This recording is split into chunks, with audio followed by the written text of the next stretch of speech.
नमस्कार, मैं doctor Mukesh Kumar Sharma, associate professor, department of zoology, सम्राट पृथ्वीराज चौहान गवर्नमेंट कॉलेज अजमेर। पिछली क्लास में हमने प्रोकैरियोट्स के अंदर ट्रांसक्रिप्शन किस प्रकार से होता है उसके बारे में हमने डिस्कस किया था। उसमें हमने ये देखा था कि इनिशिएशन कैसे होता है, देन फिर अलोंगेशन कैसे होता है, और उसके बाद में हमने टर्मिनेशन देखा था। टर्मिनेशन में हमने देखा था कि दो प्रकार के टर्मिनेशंस होते हैं प्रोकैरियोट्स में। टर्मिनेशन में एक रो डिपेंडेंट, दूसरा रो इंडिपेंडेंट। रो डिपेंडेंट में रो प्रोटीन इन्वॉल्व होती है और रो इंडिपेंडेंट में किसी भी प्रकार की प्रोटीन का कोई इन्वॉल्वमेंट नहीं होता है। और इंट्रिंसिक टर्मिनेटर्स होते हैं वही है ना जो टर्मिनेशन के प्रोसेस को पूरा करते हैं। आज हम है ना जो यूकैरियोट्स में ट्रांसक्रिप्शन किस प्रकार से होता है उसके बारे में हम डिस्कस करेंगे।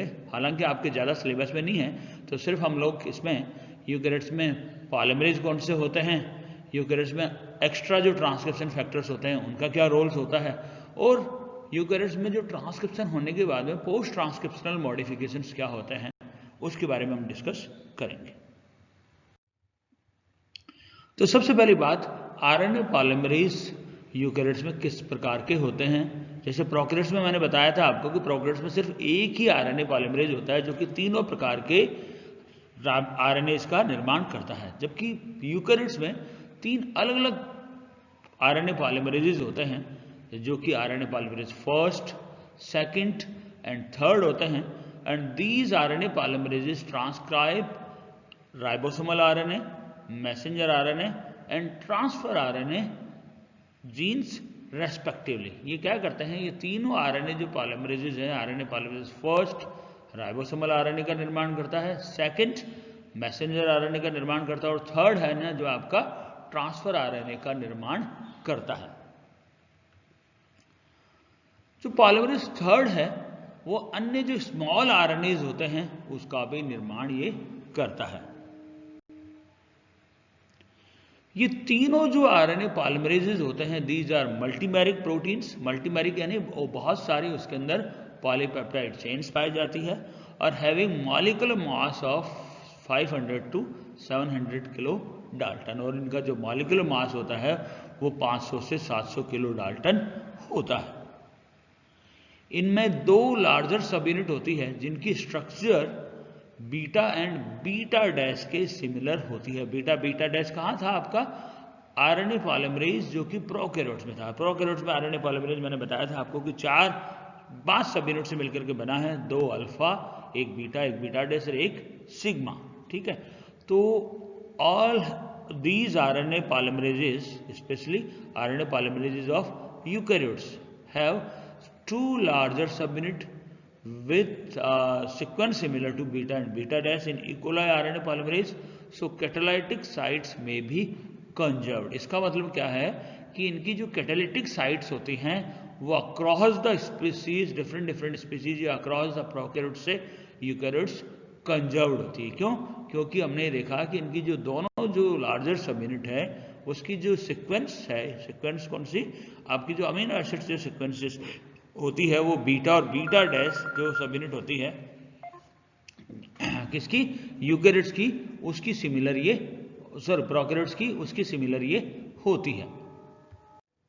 सो हमने ये देखा कि जो यूकैरियोट्स की जो 2 लार्जर सब यूनिट है उसकी सीक्वेंस किसके सिमिलर होती है, प्रोकैरियोट्स का जो आरएनए पॉलीमरेज होता है उसका जो बीटा और बीटा डैश जो सब यूनिट्स होती है उसकी सिमिलर होती है।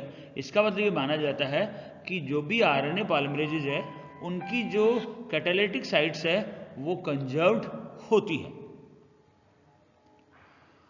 और यदि हम इनकी जो आरएनए पॉलीमरेजेज है इनकी हम यदि सेंसिटिविटी देखें तो बेसिकली एक अल्फा अमेनिटीन एक ओक्टापेप्टाइड होता है जो कि एमेनिटा फेलॉइड से प्राप्त होता है, जो कि एक मशरूम होती है। ये जो पॉलीमरेज सेकंड होता है उसकी जो एक्टिविटी सेंसिटिव होती है किसके, अल्फा एमेनिटीन के, जबकि आरएनए पॉलीमरेज फर्स्ट और थर्ड इससे सेंसिटिव नहीं होते हैं। इसका मतलब क्या है कि जैसे हम लोग अल्फा एमेनिटीन यूज करते हैं तो उसके द्वारा पॉलीमरेज सेकंड के द्वारा जो ट्रांसक्रिप्शन हो रहा है यानी एमआरएनए का जो ट्रांसक्रिप्शन हो रहा है उसको हम यूकैरियोट्स में रोक सकते हैं, क्योंकि पॉलीमरेज सेकंड एक एंजाइम ऐसा है जो कि अल्फा अमीनिटीन द्वारा सेंसिटिव होता है। तो mRNA के जो ट्रांसक्रिप्शन को अल्फा अमीनिटीन के द्वारा रोका जा सकता है। तो इस प्रकार से हम किसी जीन के एक्सप्रेशन को अल्फा अमीनिटीन के द्वारा रोक सकते हैं। अब इसमें यूकेरियोट्स में ट्रांसक्रिप्शन फैक्टर्स भी होते हैं जो कि ट्रांसक्रिप्शन के प्रोसेस को स्टिमुलेट करते हैं या ट्रांसक्रिप्शन के प्रोसेस को पूरा करते हैं। ये क्या करते हैं बेसिकली, ये जो आरएनए पॉलीमरेजेस होते हैं ये क्या करते हैं basically, these interact with their promoter via transcription factors. यानी ये जो आरएनए पॉलीमरेजेस होते हैं सीधे ही प्रमोटर रीजन से इंटरेक्ट नहीं करते हैं। प्रोकैरियोट्स में तो क्या होता था, आरएनए पॉलीमरेज सीधा जाकर के और आपके जो डीएनए है उसके ऊपर इंटरेक्ट करता था अपस्ट्रीम सीक्वेंसेस पे, और देन फिर प्रमोटर से इंटरेक्ट करता था। हर प्रमोटर से इंटरेक्ट करे बाद में उसके जो डीएनए है उसको अनवाइंड कर देता था, और अनवाइंड करे बाद में ट्रांसक्रिप्शन के प्रोसेस को स्टार्ट करता था। लेकिन यूकेरियोट्स में सीधा ही ये आरएनए पॉलीमरेजेस इंटरेक्ट नहीं करते हैं, ये ट्रांसक्रिप्शन फैक्टर के द्वारा ये जो आरएनए पॉलीमरेजेस हैं ये इंटरेक्ट करते हैं प्रमोटर के साथ में।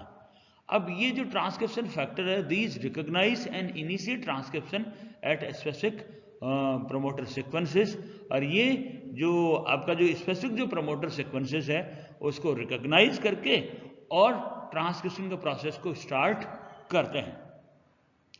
और ये जो ट्रांसक्रिप्शन फैक्टर्स हैं उनको हम क्या कहते हैं, TF third A, third C, और भी कई प्रकार के होते हैं लेकिन इनको TF से नाम देते हैं अपन, ट्रांसक्रिप्शन फैक्टर थर्ड, है ना। और थर्ड क्यों दे रहे हैं, ये पॉलीमरेज थर्ड के साथ में ये बाइंड कर रहे हैं। तो ये क्या करते हैं, these some transcription factors binds to specific recognition sequences within the coding region, और ये जो ट्रांसक्रिप्शन फैक्टर्स है कोडिंग रीजन में कुछ विशिष्ट जो रिकॉग्निशन सीक्वेंसेस होती है उनके साथ में ये बाइंड करते हैं। ये देखिए आप, ये वो था किसका, ट्रांसक्रिप्शन फैक्टर थर्ड थे किसके, आरएनए पॉलीमरेज के। यहां पे क्या आपके ट्रांसक्रिप्शन फैक्टर सेकंड है। तो सबसे पहले देखिए आप, टाटा बॉक्स के ऊपर transcription factor second D bind करता है, देन फिर सेकंड बी आता है, इस सेकंड डी के साथ में बाइंड कर देता है। देन उसके बाद में आरएनए पॉलीमरेज सेकंड किसके साथ आता है, दो ट्रांसक्रिप्शन फैक्टर सेकंड एफ के साथ में आता है, और ये सी टर्मिनल डोमेन के ऊपर जाकर के ये बाइंड कर जाते हैं, ठीक है। और इस प्रकार से उसके बाद में सेकंड ई और एच आता है, और ये भी बाइंड करते हैं इनके साथ में, और प्री इनिशिएशन कॉम्प्लेक्स का निर्माण करते हैं, और उसके बाद में ट्रांसक्रिप्शन फैक्टर का जो प्रोसेस है यूकेरियोट्स में स्टार्ट होता है। तो कौन कौन से ट्रांसक्रिप्शन फैक्टर हो गए आपके, सेकंड डी हो गया, सेकंड बी हो गया, सेकंड एफ हो गया, और लास्ट में आपका सेकंड ई और एच आ गया, ठीक है। तो इस प्रकार से जो ट्रांसक्रिप्शन फैक्टर्स है, डिफरेंट ट्रांसक्रिप्शन फैक्टर्स है, ये आपके जो डीएनए हैं उसके ऊपर जो रिकॉग्निशन सीक्वेंसेज है, विशेष जो रिकॉग्निशन सीक्वेंसेज है जिनको हम प्रमोटर रीजन भी कहते हैं और या दूसरे सीक्वेंसेज भी कहते हैं, या सी टर्मिनल डोमेन है, उसके साथ में बाइंड करके और प्री इनिशिएशन कॉम्प्लेक्स का निर्माण करते हैं। और आरएनए पॉलीमरेज जो सेकंड है वो क्या करता है, आपके ट्रांसक्रिप्शन के प्रोसेस को स्टार्ट ये करता है।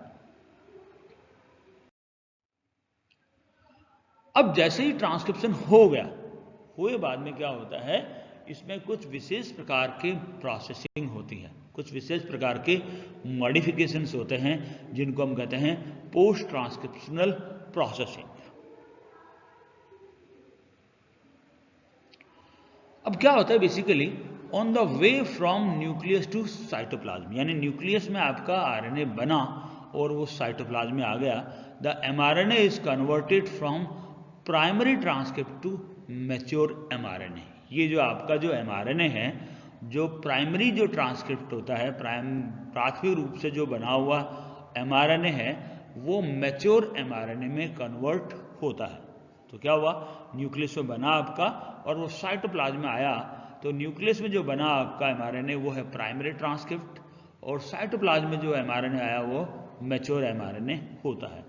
इस प्रोसेस में it undergoes many modifications called as post transcriptional processing, और ये क्या होता है, इस प्रोसेस में बहुत सारे मॉडिफिकेशन से होकर के गुजरता है और इनको हम कहते हैं पोस्ट ट्रांसक्रिप्शनल प्रोसेसिंग हम कहते हैं, यानी ट्रांसक्रिप्शन के बाद की ये प्रोसेसिंग होती है।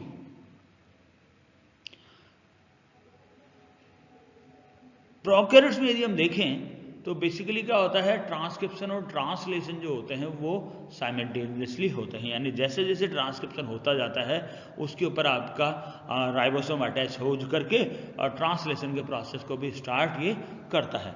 तो प्रोकैरियोट्स में तो ये साइमल्टेनियसली होता है, लेकिन यूकैरियोट्स में mRNA जब बन गया, प्राइमरी ट्रांसक्रिप्ट बन गया, उसके बाद में ये मैच्योर mRNA बनता है और जब मैच्योर mRNA बन गया उसके बाद में ट्रांसलेशन का प्रोसेस स्टार्ट होता है। तो बेसिकली क्या हो गया कि जो यूकैरियोट्स में these processes are separated, separated होते हैं यानी अलग अलग होते हैं। तो ट्रांसक्रिप्शन तो कहाँ हुआ, ट्रांसक्रिप्शन इन न्यूक्लियस हुआ और ट्रांसलेशन इन साइटोप्लाज्म रहा। तो आपका ट्रांसक्रिप्शन कहाँ हो रहा है, न्यूक्लियस में हो रहा है, और जबकि ट्रांसलेशन कहाँ हो रहा है, साइटोप्लाज्म में हो रहा है। तो इस प्रकार से यूकैरियोट्स में तो ये प्रोसेस अलग अलग हो रहे हैं, सेपरेटेड हो रहे हैं, जबकि प्रोकैरियोट्स में ये प्रोसेस साइमल्टेनियसली होते हैं, यानी ट्रांसक्रिप्शन हुआ और उसके ठीक उसी के बाद में ट्रांसलेशन स्टार्ट हो जाता है ट्रांसक्रिप्शन के साथ साथ में ही।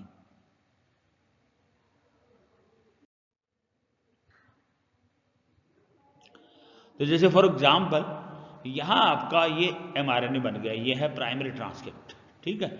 ये क्या है, स्प्लिट है बेसिकली, यानी स्प्लिट कैसे है कि यहां से mRNA चालू हुआ, यहां पे जीन्स है जो कि इंपॉर्टेंट है, यहां पे ऐसा पार्ट है जो कि अनइम्पॉर्टेंट है, ठीक है। अगेन ये इंपॉर्टेंट पार्ट है जो कि जीन्स को एक्सप्रेस कर रहा है या कोडॉन्स को एक्सप्रेस कर रहा है, फिर अगेन ये अनइम्पॉर्टेंट पार्ट है, ठीक है। तो इस प्रकार से जो इंपॉर्टेंट पार्ट है जिसको हम कहते हैं कोडॉन्स को जो एक्सप्रेस कर रहा है उसको हम कहते हैं एक्सॉन्स, ठीक है। और जो कोडॉन्स को एक्सप्रेस नहीं कर रहा है उसको हम कहते हैं इंट्रॉन्स, ठीक है। तो जो आपका जो mRNA जो ये रहा, mRNA ये क्या है, प्राइमरी ट्रांसक्रिप्ट है।